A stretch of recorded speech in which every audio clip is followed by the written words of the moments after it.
আসসালামু আলাইকুম। গণিত শিখন ইউটিউব চ্যানেলে আপনাদের সকলকে স্বাগত। আমি মোহাম্মদ আল-আমিন হোসাইন আপনাদের সাথে আছি।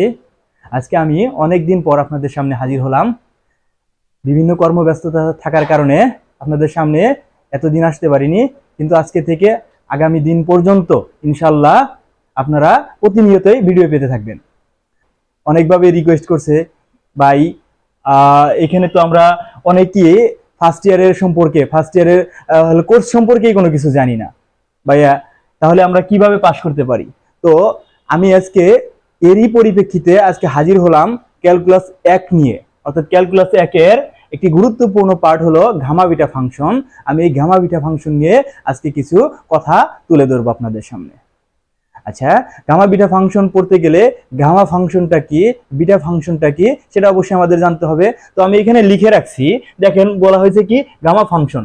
এই গামা ফাংশনের অপর একটা নাম আছে, সেটার নাম কি সেকেন্ড অয়েলারিয়ান। তাহলে গামা ফাংশনটা কি? গামা ফাংশনটা অপ্রকৃত integral 0 to infinity e to the power minus x into x to the power n minus 1 dx, এতকেই গামা ফাংশন বলা হবে। তাহলে এই গামা ফাংশনের ক্ষেত্রে কি বলা হয়েছে? অপ্রকৃত ইন্টিগ্রাল। আসলে কি আমরা অপ্রকৃত ইন্টিগ্রাল বুঝি? আসুন, অপ্রকৃত ইন্টিগ্রালটা কি সেটা আমরা একটু জানি। অপ্রকৃত ইন্টিগ্রাল হলো কোন যোগজে, অর্থাৎ যে কোনো যোগজের মধ্যে যদি আমাদের লিমিটের মানটা নির্দিষ্ট করে না দেওয়া থাকে, অর্থাৎ লিমিটের মধ্যে যে চলকটা থাকবে সেই চলকের মানটা যদি নির্দিষ্ট করে না দেওয়া থাকে, তাহলে সেটা কি হয়ে যাবে? অপ্রকৃত ইন্টিগ্রাল হবে। আর যদি নির্দিষ্ট করে দেওয়া থাকে তাহলে সেটা কি হবে? প্রকৃত ইন্টিগ্রাল। আশা করি প্রকৃত এবং অপ্রকৃত ইন্টিগ্রাল জিনিসটা কি সেটা বুঝতে পারছেন। এখন এই গামা ফাংশনটাকে গামা এন দ্বারা প্রকাশ করা হয়। এই যে এখানে যে সাংকেতিক চিহ্নটা লেখা হয়েছে না, সেটা কি? সেটা হলো গামা। তাহলে কি দ্বারা প্রকাশ করছে? গামা এন দ্বারা প্রকাশ করা হয়েছে। তাহলে গামা এন সমান আমরা কি লিখতে পারি? 0 to infinity e to the power minus x into x to the power n minus 1 dx. এটা হলো আমাদের গামা ফাংশন। আশা করি গামা ফাংশন জিনিসটা কি সেটা বুঝতে পারছেন। আসুন আমরা বিটা ফাংশনে চলে আসি। কোথায় চলে আসবো? Beta function. বিটা ফাংশনকে বলা হয় কি first Eulerian.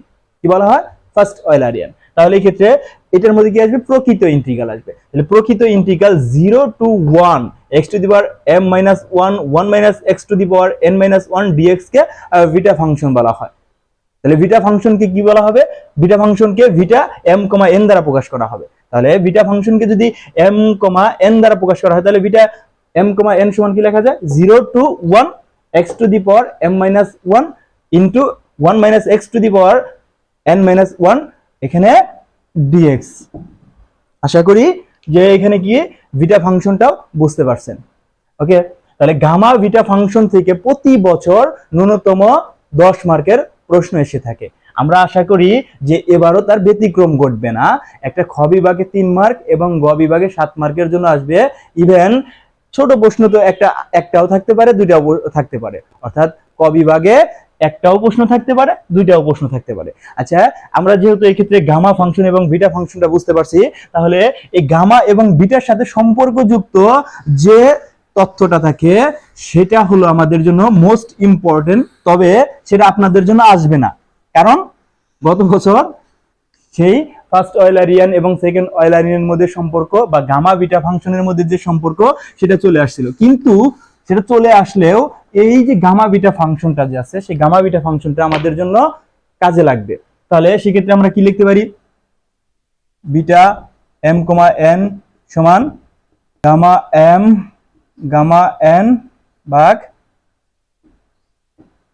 m plus n, এটা আমরা লিখতে পারি। তাহলে এই তথ্যটা আমাদের অবশ্যই জানা দরকার। সেক্ষেত্রে কি গামা এবং বিটার মধ্যে সম্পর্ক, তাহলে এখানে বিটা m, n ইকুয়াল লিখতে পারি কি গামা n ভাগ গামা m প্লাস n। ওকে, এই তথ্যটা আমাদের জানা আবশ্যক। আজকে আমি আরেকটা নতুন তথ্য দেব, সেটা হলো একটা অঙ্ক। এবার যারা ফার্স্ট ইয়ারে পরীক্ষা দেবে, অর্থাৎ 2022-এ যারা ফার্স্ট ইয়ারে পরীক্ষা দেবে, তাদের জন্য একটা গুরুত্বপূর্ণ অঙ্ক যা পরীক্ষার জন্য ইম্পর্টেন্ট। আসুন আমরা সেই অঙ্ক সম্পর্কে, অর্থাৎ অঙ্ক নয় তো, এটা হলো উপপাদ্য 6। এই উপপাদ্য 6টা ফার্স্ট ইয়ারে যারা পরীক্ষা দেবে, অর্থাৎ 22 সালে যারা পরীক্ষা দেবে, তাদের জন্য মোস্ট ইম্পর্টেন্ট। সো আসুন আমরা এই অঙ্ক নিয়ে একটু আলোচনা করি। আসুন আমরা এতে থিওরেম 6 নিয়ে আলোচনা করি। হিরণ ছয়ে বলা হয়েছে কি, দেখাও যে ভিটা এম কমা এন ইকুয়াল ভিটা এন কমা এম, যা ন্যাশনাল ইউনিভার্সিটির 15 এবং 20 সালে আসছে এবং এবার যারা 22 সালে পরীক্ষা দেবে তাদের জন্য মোস্ট ইম্পর্টেন্ট। এখন আমি এখানে শুধুমাত্র একটা কথা লিখে রেখেছি, সেটা কি, যে ভিটা ফাংশনের সংজ্ঞা হতে পাই। ভিটা ফাংশন আমরা একটু আগে আলোচনা করছি, সেই ভিটা ফাংশন থেকে আমরা কি জানি, ভিটা এম কমা এন equal 0 to 1 x to the power m minus 1 1 minus x to the power n minus 1 dx, এটা আমরা জানি। এখন এই যে এই ক্ষেত্রে আমাদের যে মানটা দেওয়া আছে 1 minus x, এটাকে আমরা কি ধরে নিলাম, এটাকে আমরা y ধরে নিলাম, তাহলে y ইকুয়াল 1 minus x। তাহলে এখান থেকে x এর মান যদি বের করি তাহলে কি, x টা এই পাশে যাবে প্লাস হয়ে যাবে, আর এই ক্ষেত্রে y টা প্লাস আছে ওই পাশে যাবে মাইনাস হয়ে যাবে। ওকে, এটুকু আশা করি বুঝতে পারছেন। এখন যেহেতু আমরা এখানে মান ধরে নিছি, মান ধরলে অবশ্যই অবশ্যই লিমিটের পরিবর্তন করতে হয়, তাহলে লিমিটটা আমরা পরিবর্তন করে দেই।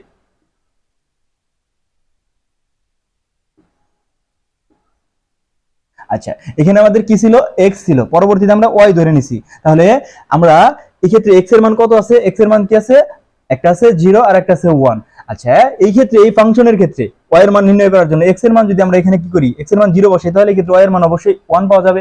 একইভাবে x এর মান যদি আমরা কি বসাই, 1 বসাই, তাহলে 1 থেকে 1 বাদ যাবে, তাহলে কি হয়ে যাবে, 0 হয়ে যাবে। তাহলে এই ক্ষেত্রে লিমিট পরিবর্তন করে পাই, এখানে লিখতে পারি আমরা যে লিমিট পরিবর্তন করে পাই।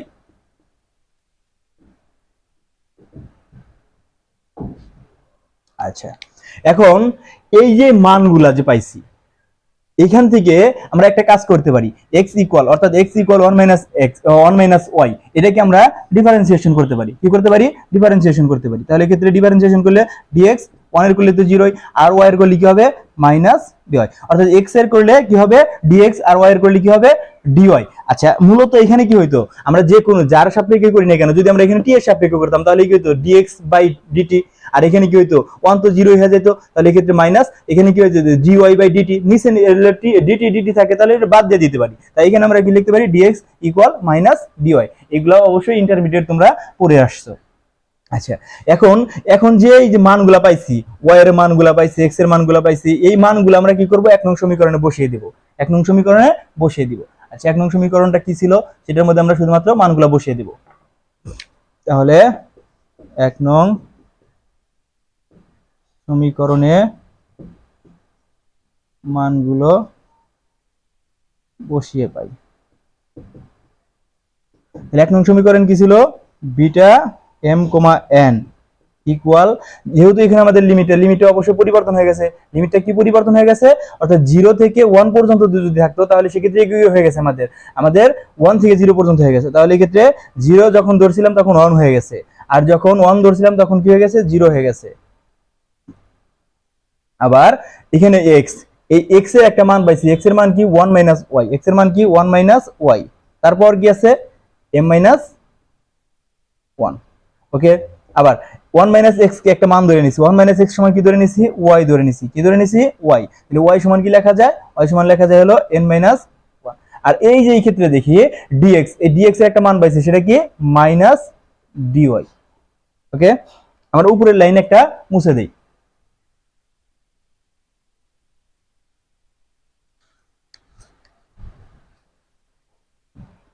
এখন এখান থেকে কি লিখতে পারি আমরা, beta m comma n equal, এই ক্ষেত্রে এই যে মাইনাসটাকে যদি আমরা সামনে নিয়ে আসি তাহলে মাইনাসটা এখানে লিখে দিতে পারি। এখানে কি লিখতে পারি 1 to 0, তারপরে ওয়াইটাকে আমরা সামনে নিয়ে আসি, তাহলে y to the power n minus 1, আর কি আছে 1 minus y to the power m minus 1, তারপরে কি আছে এখানে dy। ওকে, আচ্ছা, এখন একটু খেয়াল করি, এই যে লিমিটটা যে আছে, লিমিটটা কি আছে 1 থেকে 0 পর্যন্ত। আচ্ছা, আমরা এই যে ক্ষেত্রে আমরা তো জানি যে যদি মাইনাস থাকে, মাইনাসটাকে যদি আমরা কি করি, মাইনাসটাকে যদি সরাই দেই তাহলে লিমিটটা পরিবর্তন করতে হবে, বা লিমিটটা পরিবর্তন করে দিলে তাহলে মাইনাসটা পরিবর্তন হয়ে যাবে, মাইনাসটা সরে যাবে। তাহলে এই ক্ষেত্রে আমরা কি লিখতে পারি 0 থেকে 1 পর্যন্ত y to the power n minus 1 1 minus y, তারপর কি আছে m মাইনাস 1 dy। আচ্ছা, একটু খেয়াল করি, আমরা প্রথমে লিখছিলাম যে বিটা ফাংশনে প্রথমে আমরা কি লিখছিলাম যে beta m comma n, beta m comma n সমান, অর্থাৎ 0 to 1 কি লিখছিলাম, 0 to 1 x to the power m minus 1 1 minus y to the power, আমরা কি লিখছিলাম 1 minus x to the power n minus 1 dx লিখছিলাম। যেহেতু ওই তথ্যটা লিখছিলাম ওই তথ্য অনুসারে যে আমরা শুধুমাত্র কি করে দিতে পারি, এক্ষেত্রে এনটা আগে লিখতে পারি, এমটা পরে লিখতে পারি। অর্থাৎ জিনিসটা স্পষ্ট করে বোঝানোর জন্য আমি আর একটা জিনিস আপনাদের লিখে দেই।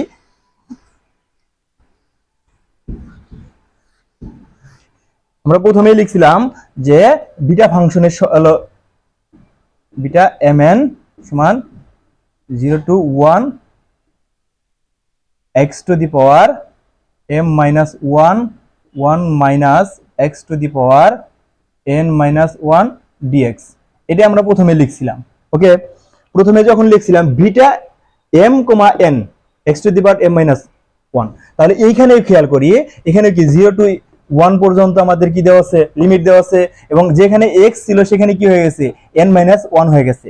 তাহলে এই ক্ষেত্রে n minus 1 হয়ে গেছে, আর এখানে কি ছিল, m minus 1 ছিল, আবার 1 minus x ছিল, তারপর কি ছিল m minus 1, আর এখানে কি আছে 1 minus x, তারপর n minus 1। অর্থাৎ এখানে পরিবর্তনটা কি হলো, এখানে পরিবর্তনটা যখন m, n ছিল তখন m টা প্রথমে ছিল, n টা দ্বিতীয়তে ছিল, আর এইখানে যখন আমাদের কি হয়েছে n টা আগে আসছে তাহলে আমরা n টা অবশ্যই আগে লিখবো, আর m টা যখন পরে আসছে তাহলে আমরা পরে লিখে দিব। তাহলে এখান থেকে আমাদের কি পাওয়া গেল, সুতরাং বিটা m, n সমান বিটা n, m, এটাই আমাদের কাঙ্ক্ষিত প্রমাণ। আশা করি আপনারা বুঝতে পারছেন। আজকে আমি এই পর্যন্তই রাখবো। আমি ইনশাল্লাহ খুব তাড়াতাড়ি আপনাদের কাছে আরেকটা থিওরেম অথবা অঙ্ক নিয়ে হাজির হব। আপনারা আমাদের পাশেই থাকুন। আপনারা ভালো থাকুন, সুস্থ থাকুন। আসসালামু আলাইকুম।